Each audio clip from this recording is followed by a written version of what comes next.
Assalamualaikum warahmatullahi wabarakatuh. Alhamdulillah rabbil alamin. Allahumma salli wa sallim ala sayyidina Muhammadin wa ala alihi wa sahbihi ajma'in, amma ba'du. Alhamdulillah, pada kesempatan pada siang hari ini kita dapat melakukan aktivitas yang mudah-mudahan mendatangkan keridhaan dari Allah Subhanahu wa taala, yaitu menuntut ilmu.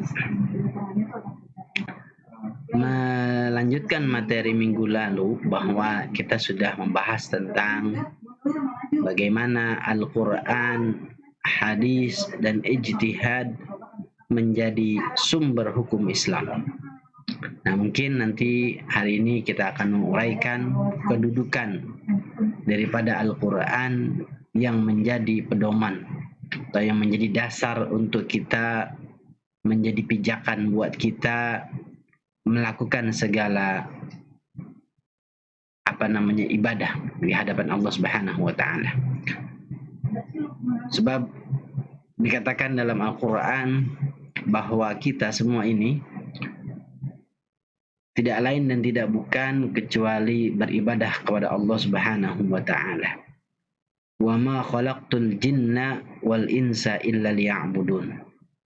Tidaklah aku ciptakan jin dan manusia melainkan untuk beribadah kepada Allah Subhanahu wa taala. Ada salah seorang ulama yang bernama Ibn Ruslan, beliau katakan dalam matan karangannya yaitu Zubad, faqulu man bi ghairi ilmin ya'malu a'maluhu mardudatun la tuqbalu. Semua ibadah, semua amalan yang dikerjakan apabila tidak didasari dengan ilmu pengetahuan yang menjadi sumber pekerjaannya atau amalannya,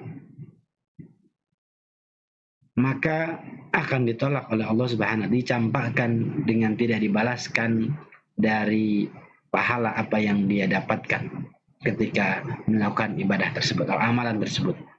Maka penting buat kita sebagai generasi muda agar meyakini Al-Quran, hadis dan ijtihadnya para ulama sebagai dasar-dasar untuk kita melakukan satu ibadah kepada Allah Subhanahu wa taala, agar apa yang kita lakukan tidak menjadi sia-sia dan tidak menjadi mudarat buat kita semua.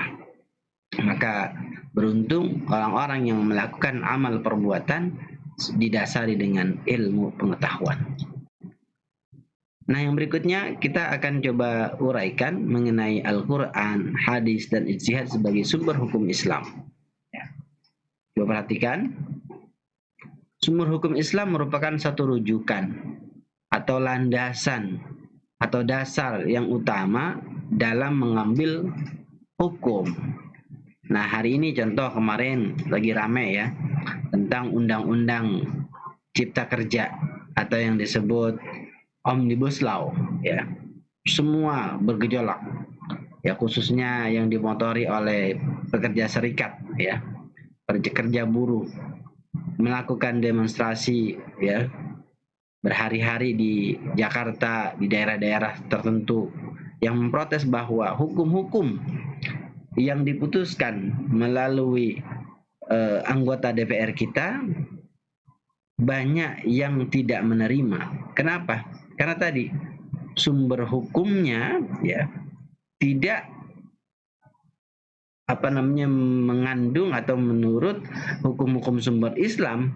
Ada keadilan di situ ya, ada keterbukaan di situ, sehingga berbeda dengan Al-Quran yang hari ini sebagai pedoman untuk kita, dalam dasar sebagai kita untuk kita lakukan dalam aktivitas kita.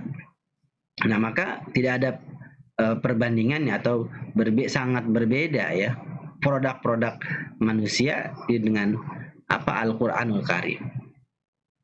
Nah, yang berikutnya adalah bahwa sumber hukum Islam yang tadi dikatakan bahwa kita ya sebagai dasar hukum pijakan kita lihat untuk kita betul-betul dapat meyakini Al-Qur'an dari segi bahasa ya, yang dikatakan qara'a yaqra'u qira'atan wa qur'anan. Ini dari segi bahasanya, yang berarti sesuatu yang dibaca atau yang menjadi bacaan. Dari segi istilah, Al-Quran adalah kalamullah ya, yang diturunkan kepada Nabi Muhammad sebagai wahyu dalam bahasa Arab sampai hari ini ya. Al-Quran menjadi satu-satunya mukjizat yang bisa kita saksikan. Banyak peristiwa mukjizat yang diterima oleh Rasulullah akan tetapi tidak dapat kita saksikan.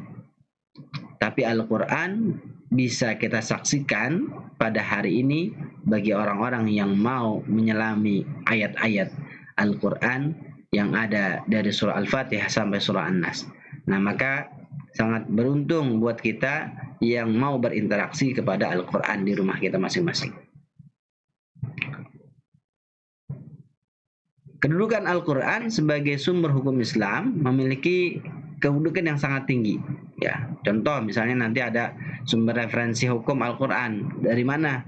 Kalau sudah dari Al-Quran berarti itu tidak diragukan lagi.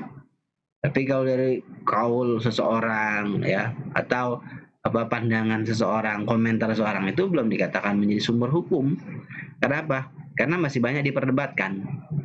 Seperti Undang-Undang Omnibus Law ini masih banyak diperdebatkan. Kenapa? Belum menjadi sumber hukum yang menyeluruh ya kepada orang-orang itu hanya terkhusus untuk warga Indonesia. Nah, yang berikutnya adalah ayat Al-Quran ya. Ini kita akan baca. A'udzubillahi minasyaitonirrajim. Ya ayyuhalladzina amanu athi'ullaha wa athi'ur rasul wa ulil amri minkum fa in tanaza'tum fi syai'in farudduhu ila Allahi war rasul in kuntum tu'minuna billahi wal yaumil akhir dzalika khairu wa ahsanu ta'wila. Hai orang-orang yang beriman, taatilah Allah dan taatilah Rasulnya, dan taati ulil amri di antara kamu, yaitu pemerintah. Kemudian jika kamu berlainan pendapat tentang sesuatu, tentang undang-undang yang dibuat, maka kembalilah kepada Al-Quran dan kepada sunnah, yaitu hadis-hadis atau perbuatan-perbuatan yang dicontohkan oleh Rasulullah melalui sumber-sumber buku-buku hadis, kitab-kitab hadis.